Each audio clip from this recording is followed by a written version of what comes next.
नमस्कार, मैं डॉक्टर कमलेश वर्मा, सहायक आचार्य भौतिक शास्त्र, government PG college university on work arrangement MSc government college Bharatpur.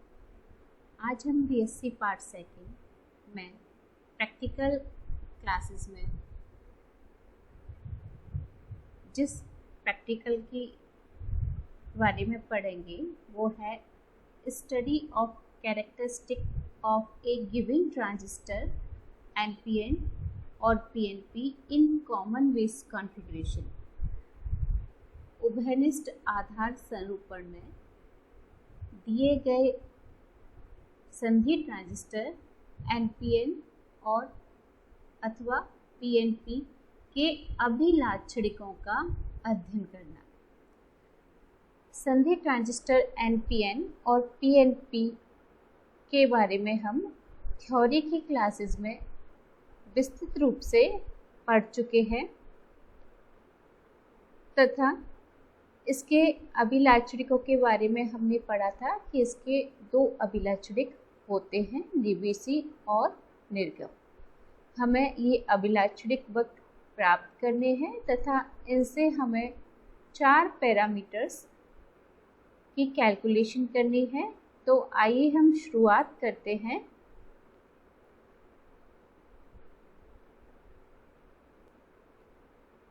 उद्देश्य ऑब्जेक्ट, इस प्रैक्टिकल का उद्देश्य है उभयनिष्ठ आधार संरूपण में NPN अथवा PNP ट्रांजिस्टर के अभिलाक्षणिकों का अध्ययन करना। इसके लिए जो उपकरण एपरेटस रिक्वायर्ड हैं वो है कि जो भी हमें संधि ट्रांजिस्टर के अभिलाक्षणिक वक्र की स्टडी करनी है वो या तो NPN होगा या PNP। ये हमें गिवन होगा कि हमें NPN की स्टडी करनी है या PNP की। इसके लिए हमें उपयुक्त वोल्टमीटर चाहिए और एक वोल्टमीटर और एक मिली वोल्टमीटर चाहिए और 2 मिलीमीटर, 2 धारा नियंत्रक और 2 कुंजियां तथा 2 बैटरी। ये सभी उपकरण अगर हमें NPN संधि ट्रांजिस्टर केवल गिवन हो तथा उसके साथ हमें ये सारे जो उपकरण हैं ये अलग से दिए हों तो हमें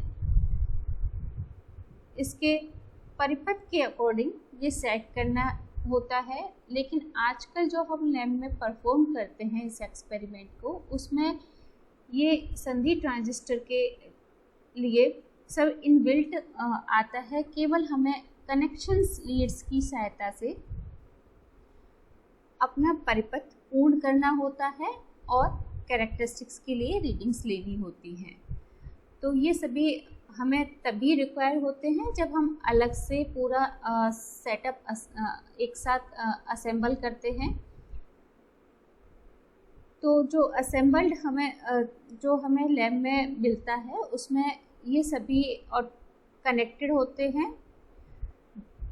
ये सभी हमें एक सेटअप तैयार मिलता है, केवल लीड से हमें कनेक्शन करना होता है। इसके सिद्धांत और थ्योरी की बात करें तो जैसा कि हमने बताया कि इसके 2 अभिलाक्षणिक होते हैं, निवेशी अभिलाक्षणिक इनपुट कैरेक्टरिस्टिक्स और दूसरा है निर्गम अभिलाक्षणिक आउटपुट कैरेक्टरिस्टिक्स। तो इसके लिए सबसे पहले हमें परिपथ का संयोजन करना होता है। तो हम परिपथ का संयोजन देखते हैं। अगर हमारे पास PNP संधि ट्रांजिस्टर है, उद्देश्य में अगर हमें PNP संधि ट्रांजिस्टर के उभयनिष्ठ आधार संरूपण के लिए अभिलाक्षणिक खींचने हैं तो परिपथ का संयोजन इस प्रकार से होता है। ये हमारा PNP संधि ट्रांजिस्टर है जिसका ये E टर्मिनल उत्सर्जक टर्मिनल, ये B आधार टर्मिनल बेस और C कलेक्टर टर्मिनल को निरूपित करता है। और उभयनिष्ठ आधार संरूपण में जो हमारा आधार टर्मिनल है इसको निवेशी तथा निर्गम दोनों परिपथों में उभयनिष्ठ रखा जाता है। कनेक्शन करने के लिए हम ई से एक लीड इस मिली वोल्ट मीटर पर लगाएंगे और बी से एक लीड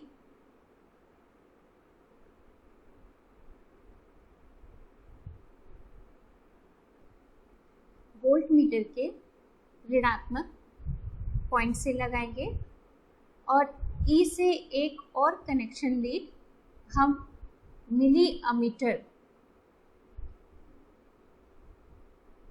के नेगेटिव टर्मिनल से लगाएंगे तथा मिली अमीटर के धनात्मक टर्मिनल से एक लीड हम यहाँ पर, ये ऑटोमेटिकली कनेक्टेड होता है तो हमें इसका कनेक्शन सीधा बैटरी के पॉजिटिव प्लेट से या पॉजिटिव पॉइंट वाले टर्मिनल से हम कनेक्ट कर देते हैं।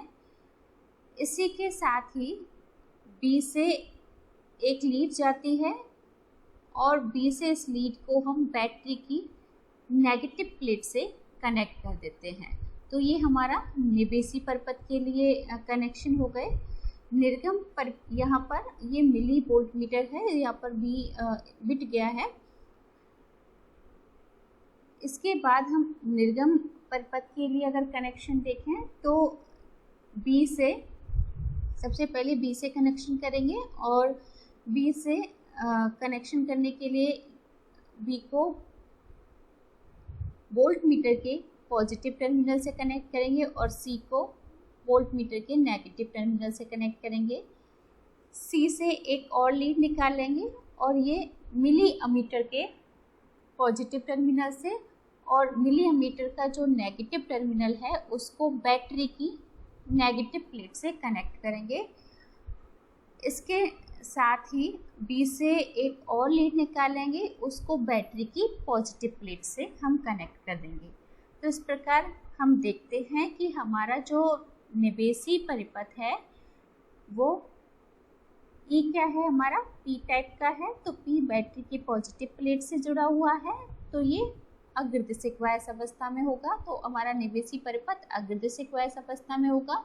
सी हमारा पी टाइप का है, बैटरी की नेगेटिव प्लेट से जुड़ा हुआ है तो ये हमारा पश्चदिशिक वायस अवस्था में होगा। तो हमें कनेक्शन करते टाइम ये दो चीज़ें रखना है कि कनेक्शन हमें बी टर्मिनल से स्टार्ट करना है कॉमन बेस कॉन्फ़िगरेशन में, और जो हमारा निवेशी परिपथ है उसको हमें अग्रदिशिक वायस अवस्था में रखना है और जो हमारा निर्गम परिपथ है उसको पश्चदिशिक वायस में हमें रखना है। इसी प्रकार अगर हम एनपीएन संधि ट्रांजिस्टर के लिए देखें कॉमन बेस कॉन्फ़िगरेशन में उभयनिष्ठ आधार संरूपण में, तो एनपीएन के लिए भी सेम होगा कि बी को हम सबसे पहले वोल्ट मीटर की पॉजिटिव प्लेट से कनेक्ट करेंगे और जो हमारा ई टर्मिनल है उसको हम अमीटर के voltmeter milli voltmeter के नेगेटिव टर्मिनल से कनेक्ट करेंगे। बी से एक और लीड निकालेंगे और जिसको हम बैटरी की नेगेटिव प्लेट से कनेक्ट करेंगे और ई से एक और लीड निकलेगी जिसको हम मिली अमीटर के पॉजिटिव टर्मिनल से कनेक्ट करेंगे। मिली अमीटर से यहाँ से हमारा सर्किट आगे बढ़ेगा। इस मिली अमीटर के नेगेटिव पॉइंट को हम बैटरी की पॉजिटिव प्लेट से जोड़ देंगे। तो इस प्रकार हमारा एनपीएन कॉन्फ़िगरेशन में कॉमन बेस कॉन्फ़िगरेशन में निवेशी परिपथ कंप्लीट होता है। और इस स्थिति में देखें तो ई चूँकि एन टाइप का है और बैटरी की पॉजिटिव प्लेट से कनेक्ट है तो ये हमारा अग्रदिशिक वायस अवस्था में होगा।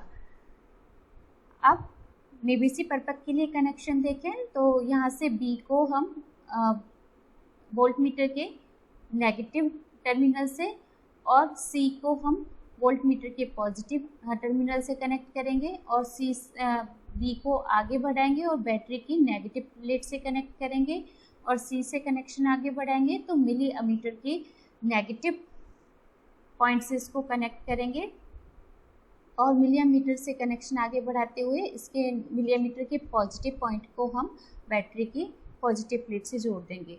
चूँकि सी हमारा एन टाइप का है और बैटरी की पॉजिटिव प्लेट से जुड़ा हुआ है तो ये इस स्थिति में पश्चदिशिक वायस अवस्था में हमारा निर्गम परिपथ होगा।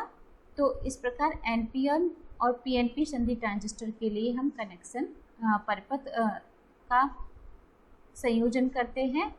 इसके पश्चात हम देखते हैं, वापस हम सिद्धांत पर ही आते हैं कि निवेशी अभिलाषणी खींचने के लिए हम परिपथ का संयोजन कर लेंगे। अगर एनपीएन गिवन है तो एनपीएन के अकॉर्डिंग, और पीएनपी गिवन है तो पीएनपी के अकॉर्डिंग। इसके पश्चात हम क्या करेंगे कि जो हमारी संग्राहक आधार वोल्टता है बीसीबी, इसको हम स्थिर रखेंगे। एक मान के लिए स्थिर कर दिया हमने, जो सपोज हमने इसको 1 वोल्ट स्थिर कर दिया, 1 वोल्ट या 2 वोल्ट हमने स्थिर कर दिया। शुरुआत हम 0 वोल्ट से भी कर सकते हैं, को एक फिक्स वैल्यू देकर हम इसको स्थिर कर देंगे। और ये जो बीसीबी है हमारी, वो निर्गम वोल्टता है, अर्थात हम निर्गम वोल्टता को स्थिर कर देंगे एक मान के लिए। और उत्सर्जक आधार वोल्टता अर्थात निवेशी वोल्टता बीईबी में परिवर्तन करते जाते हैं। और परिवर्तन करके हम निवेशी धारा आईई, उत्सर्जक धारा का पाठ्यांक नोट कर लेते हैं। तो इस प्रकार बीसीबी का एक मान स्थिर करके हम बीईबी में चेंज करके आईई के मान को नोट करते हैं। ये तो हमारा एक सेट हो गया रीडिंग्स का। फिर हम बीसीबी का दूसरा मान स्थिर कर लेते हैं। जैसे कि हमने इस बीसीबी का 0 वोल्ट फिक्स कर दिया, फिर बीसीबी का हमने 1 या 2 वोल्ट फिक्स कर दिया, माना कि हमने 2 वोल्ट फिक्स किया। तो वापस से हम बीईबी का मान चेंज करेंगे और आईई का मान नोट करेंगे। फिर हमने, ये हमारा दूसरा सेट हो गया। फिर इसके बाद हम तीसरी सेट की रीडिंग लेंगे। बीसीबी को चेंज कर दिया, माना कि जैसे पहले 0 वोल्ट किया, 2 वोल्ट किया, तीसरे सेट के लिए इसको 4 वोल्ट हमने नियत कर दिया। और बीईबी का मान चेंज करेंगे और आईई का मान नोट करेंगे। तो इससे हमें जितनी हमारी रीडिंग्स पॉसिबल हैं, आ सकती हैं, हम उतनी रीडिंग्स ले लेते हैं। और पाठ्यांक को नोट करके हम प्रत्येक सेट के लिए बीईबी और आईई में ग्राफ खींचते हैं, लेखा चित्र खींचते हैं। और ये जो हमें ग्राफ प्राप्त होते हैं, इन्हें हम निवेशी अभिलाक्षणिक वक्र कहते हैं, निवेशी अभिलाक्षणिक वक्र कहते हैं। और इन निवेशी अभिलाक्षणिक वक्रों से हम 2 पैरामीटर्स प्राप्त करते हैं। पहला है निवेशी प्रतिबाधा, इनपुट इम्पीडेंस, जिसको हम HIV के द्वारा निरूपित करते हैं। H जो ट्रांजिस्टर के पैरामीटर हैं वो H पैरामीटर होते हैं। I for input, B for common base को निरूपित करता है उभयनिष्ठ आधार संरूपण को। इसका HIV का मान होता है delta BEB over delta IE BCB के किसी नियत मान के लिए। और इसके साथ ही उत्क्रम वोल्टता अंतरित निष्पत्ति HRV का भी मान कैलकुलेट करते हैं। R for reverse, B for common base. इसका मान होता है delta BEB over delta BCB IE के किसी एक नियत मान के लिए, जिस पर ये चेंजेस उन पॉइंट्स पर होंगे जिनके लिए IE नियत रहेगा। IE के नियत मान हम नोट कर लेंगे। फिर delta BEB over delta BCEB का हम रेशो निकालेंगे, जो कि हमारा HRB उत्क्रम वोल्टता अंतरित निष्पत्ति रिवर्स वोल्टेज रेशो को निरूपित करता है। इसको हम ग्राफ से देखें तो ग्राफ में हमें कैसे प्राप्त होंगे। अगर हम निवेशी के लिए अभिलाक्षणिक वक्र खींचें तो इस तरीके से BCB के एक हमने जो मान नियत किया था, हमने यहाँ पर 2 वोल्ट शो किया है। जैसे कि अगर हमारा 0 वोल्ट है तो हमारा एक और कर्व यहाँ पर हमें मिलेगा 0 वोल्ट के संगत, इस टाइप से प्राप्त होगा। उस वोल्ट के लिए हम BCB के उस नियत मान के लिए BEB और IE में हम ग्राफ खींचेंगे और ग्राफ हमें इस प्रकार से प्राप्त होंगे। ये निवेशी अभिलाक्षणिक वक्र कहलाते हैं, जिससे हम मान ज्ञात करेंगे। पहला है निवेशी प्रतिबाधा का। निवेशी प्रतिबाधा होगा BCB के एक नियत मान के लिए। तो हम BCB का एक नियत मान फिक्स कर लेंगे। माना कि हमने जैसे ये वाला निवेशी अभिलाक्षणिक लिया है, इसमें BCB इक्वल्स टू सपोज ये 4 वोल्ट है, तो 4 वोल्ट के संगत यहाँ पर हम ये 2 पॉइंट लेंगे इस ग्राफ पर, और इस ग्राफ पर इसके संगत जो मान होगा वो VEB1 होगा, और इसके संगत जो मान होगा वो VEB2 होगा, और इन दोनों का जो डिफरेंस है वो डेल्टा VEB को निरूपित करेगा, और इन दोनों का जो डिफरेंस है वो डेल्टा IE, यहाँ पर IE2 और यहाँ IE1, इन दोनों का जो डिफरेंस है वो डेल्टा IE को शो करेगा। और BCB इक्वल्स टू 4 वोल्ट नियत मान के लिए हम इनका डेल्टा VEB और डेल्टा IE का मान ज्ञात करेंगे, जो कि HIB निवेशी प्रतिबाधा कहलाता है। इस प्रकार से निवेशी प्रतिबाधा प्राप्त करेंगे। उसके बाद हम दूसरा जो पैरामीटर है वो है उत्क्रम वोल्टता अंतरित निष्पत्ति, रिवर्स वोल्टेज रेशो निकालेंगे। उसके लिए हम IE का मान नियत रखते हैं। तो एक पर्टिकुलर IE मान के लिए, जैसे कि हमने यहाँ से एक लाइन खींचेंगे, ये इसको इस पॉइंट पर काटेगी और एक इस पॉइंट पर काटेगी, तो ये इन दोनों पॉइंटों के लिए IE का मान नियत हो जाएगा। और नियत होने के बाद इसके संगत मान है BEB, और इस पॉइंट के संगत जो मान आएगा वो VEB दूसरा मान हो जाएगा। इन दोनों का डिफरेंस क्या हो जाएगा, डेल्टा VEB, और इन दोनों कर्वों पर जो BCB की वैल्यू है 2 और 4 वोल्ट, तो इन दोनों का डिफरेंस 2 वोल्ट हो जाएगा। तो इस तरीके से हमें IE के एक नियत मान के लिए डेल्टा VEB और डेल्टा BCB प्राप्त हो जाते हैं, और जिनका ratio delta VEB over delta BCB हमारा उत्क्रम वोल्टता अंतरित निष्पत्ति HRB को निरूपित करता है। तो इस तरीके से हम इससे दोनों पैरामीटर्स का मान प्राप्त कर लेंगे, निवेशी प्रतिबाधा और उत्क्रम वोल्टता अंतरित निष्पत्ति, दोनों का मान हमें प्राप्त हो जाता है। निवेशी अभिलाक्षणिक के बाद दूसरा हमारा जो अभिलाक्षणिक आएगा वो है निर्गम अभिलाक्षणिक, आउटपुट कैरेक्टरिस्टिक। इसमें हम उत्सर्जक धारा IE, उत्सर्जक धारा क्या है, IE हमारी निवेशी धारा है, इसको नियत रखकर संग्राहक आधार के मध्य वोल्टता BCB, संग्राहक आधार के मध्य जो वोल्टता है वो है निर्गत वोल्टता, में परिवर्तन कर संग्राहक धारा IC, निर्गत धारा, संग्राहक धारा IC हमारी क्या है, निर्गत धारा के पाठ्यांक लेते हैं। अर्थात निवेशी धारा के एक नियत मान के लिए निर्गत वोल्टता में परिवर्तन करके निर्गत धारा के पाठ्यांक हम नोट करते हैं, और इस प्रकार निवेशी धारा के एक नियत मान के लिए निर्गत वोल्टता और निर्गत धारा के पाठ्यांकों के मध्य हम लेखा चित्र खींचेंगे। BCB व IC में लेखा चित्र खींचते हैं, ये हमारा निर्गम अभिलाक्षणिक कहलाते हैं। इसी प्रकार हम निवेशी धारा का दूसरा मान चेंज करेंगे और उसको स्थिर रखकर दूसरा हम निर्गत वोल्टता और निर्गत धारा का सेट, रीडिंग्स का सेट प्राप्त करेंगे, और उसके लिए भी हम लेखा चित्र खींचेंगे, तो ये दूसरा अभिलाक्षणिक वक्र प्राप्त हो जाएगा। इस प्रकार हम मिनिमम 2 और मैक्सिमम 3 या 4 हम अभिलाक्षणिक वक्रों के लिए रीडिंग्स ले लेते हैं, और निर्गम अभिलाक्षणिक वक्र हमारे कुछ इस प्रकार से प्राप्त होते हैं।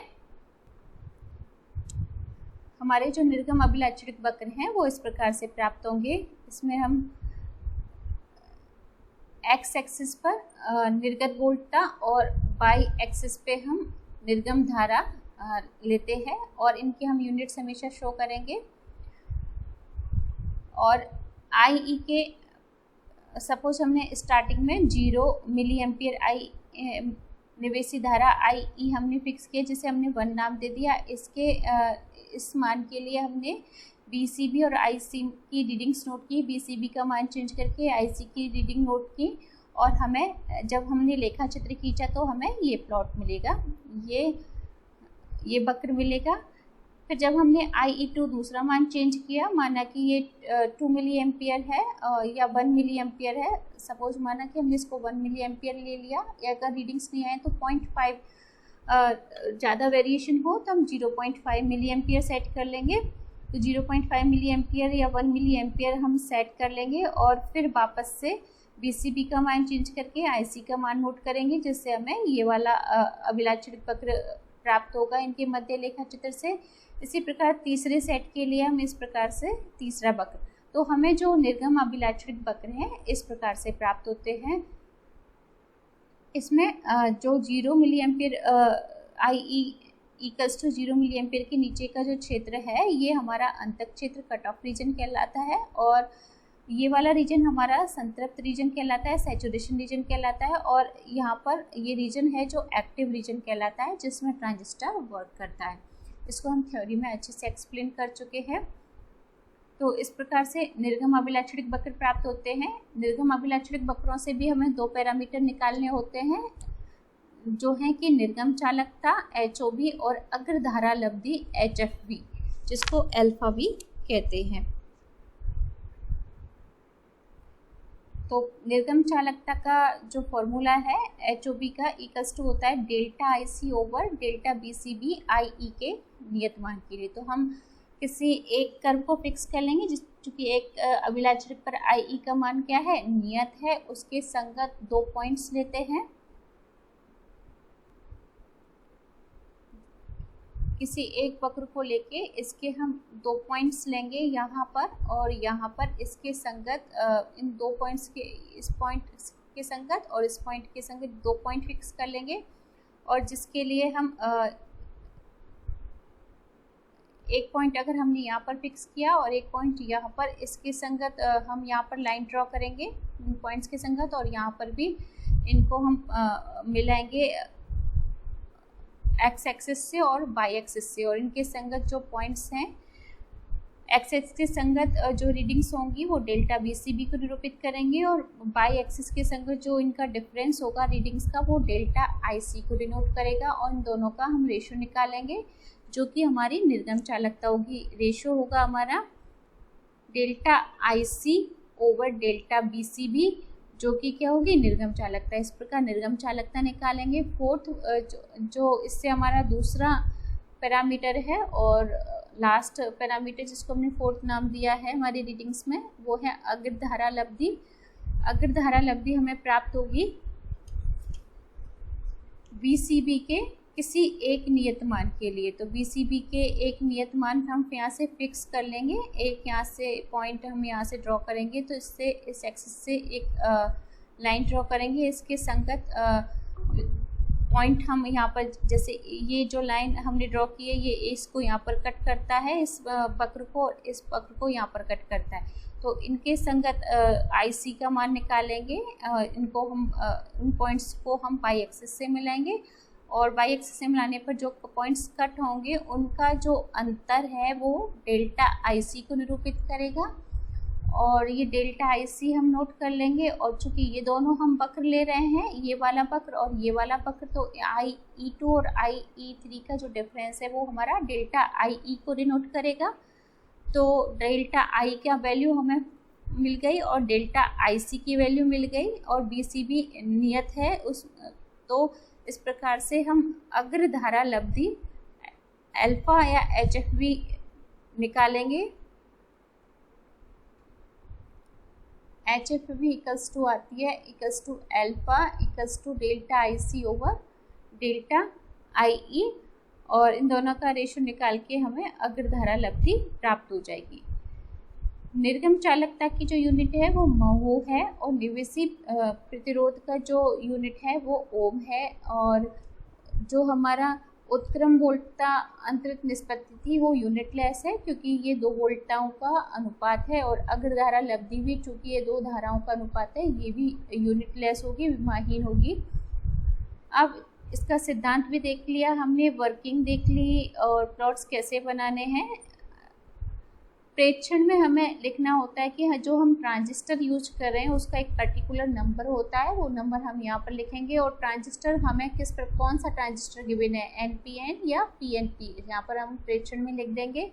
सारणी में हम बता चुके हैं सारणी हमें किस प्रकार से बनानी है। निवेशी अभिलाक्षणिक वक्र के लिए हमें मिनिमम 2 वक्र लेने होते हैं, तो 2 हमने मिनिमम के लिए टेबल शो की है। 2 प्लॉट्स के लिए हम चाहें तो 3 प्लॉट्स या 4 प्लॉट्स के लिए लेंथी हो जाएगा, तो 2 या 3 प्लॉट्स के लिए हमें टेबल बनाएंगे। अगर 3 अभिलाक्षणिक वक्र खींचने हैं तो इस वाले कॉलम को हम और एक्सटेंड कर लेंगे, एक और कॉलम बढ़ा लेंगे। इसमें क्या करना होता है, हमें बीसीबी का एक नियत मान फिक्स करना होता है, तो बीसीबी के लिए हमें बीईबी में चेंज करके आईई का मान नोट करना होता है। और इसी प्रकार दूसरा सेट हो जाएगा और तीसरे सेट के लिए भी टेबल बढ़ जाएगी। हमें टेबल में और गणना में हमेशा जो भी हम भौतिक राशियाँ लेते हैं उन सब की यूनिट शो करना होता है। तो यहाँ पर टेबल में हम ऊपर कॉलम में ही मेंशन कर देते हैं, चूँकि बीईबी हमने किस में ले रहे हैं, मिली वोल्ट में, तो यहाँ हमने पूरा मिली वोल्ट में शो किया है। यहाँ आईई मिली एम्पियर में लिया है, तो यहाँ पर हमें अलग से इनका यूनिट शो करने की ज़रूरत नहीं है। केवल हम ऊपर के कॉलम में एक बार शो कर देते हैं कि हमारी यूनिट्स की जो यूनिट्स किस में ली जा रही है, हमारी जो भौतिक राशियाँ किस यूनिट्स में ली जा रही हैं। तो इस प्रकार से हमें निवेशी अभिलाक्षणिक वक्र के लिए टेबल मिलेगी। निर्गम अभिलाक्षणिक वक्र के लिए भी टेबल हमें इसी प्रकार से प्राप्त हो जाएगी। चूंकि इसमें आईई के मान से नियत रखने होते हैं, तो आईई के एक नियत मान के लिए बीसीबी और आईसी की रीडिंग्स नोट करते हैं, तो ये एक सेट को रिप्रेजेंट करेगा, ये दूसरे सेट को रिप्रेजेंट करेगा। ऐसे ही हम एक तीसरे सेट के लिए, तो ज़्यादा बेटर है कि हम 3 सेट्स के लिए रीडिंग लें। तो इसी प्रकार निवेशी और निर्गम दोनों के लिए 3 सेट्स रीडिंग ज़्यादा सही होती है। तो इस टेबल से हम 3 सेट की रीडिंग्स नोट करेंगे। ये निर्गम अभिलाक्षणिक वक्र के लिए सारणी नोट करने के बाद हम क्या करेंगे, अभिलाक्षणिक वक्र खींचेंगे। अभिलाक्षणिक वक्र अभिलाक्षणिक वक्र हमें इस प्रकार से प्राप्त होंगे। यहाँ हमने 2 के लिए दिखाया है, 3 के लिए इसी टाइप से प्राप्त होंगे। और अभिलाक्षणिक वक्र खींचने के बाद, जैसा कि हमने बताया सिद्धांत में कि किस प्रकार से हमें पैरामीटर्स की कैलकुलेशन करनी है, मानक अभिलाक्षणिक वक्रों की सहायता से हमें गणना करेंगे चारों पैरामीटर्स की। ये चारों पैरामीटर्स की हम कैलकुलेशन करेंगे और इनके मान प्राप्त करने के पश्चात हम परिणाम पर जाएंगे। परिणाम में हम लिखेंगे कि जो हमारे निवेशी और निर्गम अभिलाक्षणिक वक्र हैं वो उभयनिष्ठ आधार संरूपण में मानक वक्रों के अनुरूप प्राप्त होते हैं। हमारे वक्र अगर मानक वक्रों के अनुरूप प्राप्त होते हैं तो हमारा प्रैक्टिकल बिल्कुल सही है। अगर मानक वक्रों के अनुरूप प्राप्त नहीं होते हैं तो या तो हमारा जो हमने परिपथ का संयोजन किया है वो गलत है, या हमारा सेटअप खराब हो सकता है, तो हमें चेक करना होता है। तो मानक वक्रों के अनुरूप प्राप्त अभिलाक्षणिक वक्र प्राप्त होने पर ही हमारा प्रैक्टिकल हम सही ढंग से परफॉर्म किया है, इसको प्रदर्शित करता है। दूसरा है इसमें हमने जो पैरामीटर्स की कैलकुलेशन की है उसको शो करेंगे। उभयनिष्ठ आधार संरूपण में जो ट्रांजिस्टर के पैरामीटर्स हैं उनकी वैल्यूज इस प्रकार से प्राप्त होती है। हम चारों की वैल्यूज लिखेंगे, ये हमारे रिजल्ट्स हैं। इसके बाद हम सावधानियां लिखेंगे। सावधानियां में जैसा कि हमने बताया कि हमेशा ट्रांजिस्टर में जो हम इसकी वोल्टा वाइसिंग करते हैं, तो वाइसिंग में हमें ध्यान रखना चाहिए कि अनुमत वोल्टा को ध्यान में रखकर ही उत्सर्जक तथा संग्राहक पर वोल्टा में लगानी चाहिए। और ट्रांजिस्टर के लिए जो संग्राहक वोल्टता का मान है वो भंजान वोल्टा ब्रेकडाउन वोल्टेज से कम होना चाहिए। और तीसरी जो हमारी सावधानी है वो है कि आधार के सापेक्ष उत्सर्जक तथा संग्राहक पर लगाए गए वोल्टता की ध्रुवणता सही होनी चाहिए। मीन्स जब हम परिपथ संयोजित करते हैं तो हमें ये ध्यान में रखना चाहिए कि आधार के सापेक्ष उत्सर्जक सदैव अग्रवाही होना चाहिए और आधार के सापेक्ष जो संग्राहक है वो हमेशा पश्चवायसित होना चाहिए। इसका हमें परिपथ संयोजन के समय ध्यान रखना चाहिए। ट्रांजिस्टर को परिपथ में लगाने के लिए सबसे पहले आधार को जोड़ना चाहिए। हमें परिपथ के कनेक्शन की शुरुआत आधार के कनेक्शन से करनी चाहिए तथा संयोजन को अगर हम हटाते हैं, परिपथ को अगर हम हटाते हैं तो सबसे पहले आधार से ही हमें इसको हटाना चाहिए। और अगर हमारा ट्रांजिस्टर हीटिंग करता है, गर्म हो जाता है, तो विद्युत परिपथ की हमें वापस से जांच करनी चाहिए कि हमने कनेक्शन प्रॉपर किए हैं या नहीं किए हैं। तो इस तरीके से ये हमारा जो प्रैक्टिकल है कि एनपीएन या पीएनपी संधि ट्रांजिस्टर के उभयनिष्ठ आधार संरूपण में अभिलाक्षणिक वक्रों का अध्ययन करना खत्म होता है। धन्यवाद।